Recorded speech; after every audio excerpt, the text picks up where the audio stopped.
चाहे बम बरसे देखे खाती तहारा के मन तरसे कब छुट्टी मेरा गोपिए जानू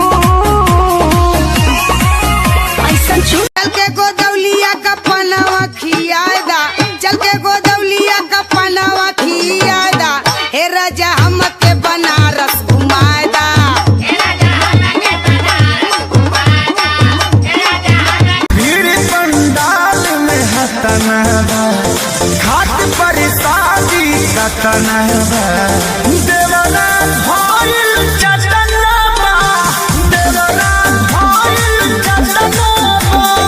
पंडित जी रउआ से प्रार्थनाबा झूठ पर खीरा धइल जटनबा देवरा भइल चटनबा देवरा भइल चटनबा पगड़ अपना झाड़ो क्योंकि नाच रही है पारो लेकिन सूद के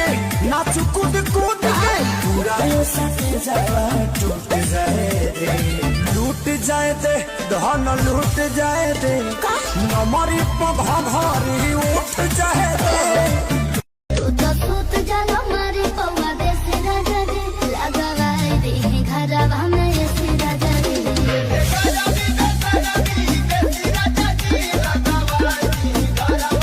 अरे बाप रे तहरा बिना खाना पीना तहरा बिना खाना पीना सुन रानी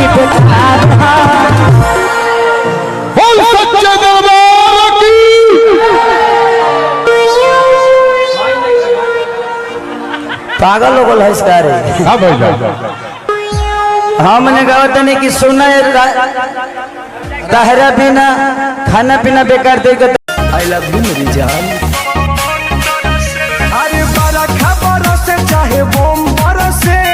देखे खाती तहारा के मन तरसे कब छुट्टी मेरा गोपिए जानू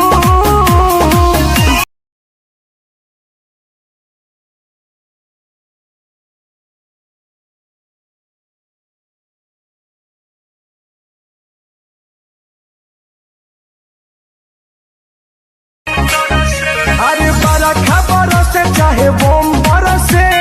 देखे खाती तहारा के मन तरसे कब छुट्टी मेरा गोपिए जानू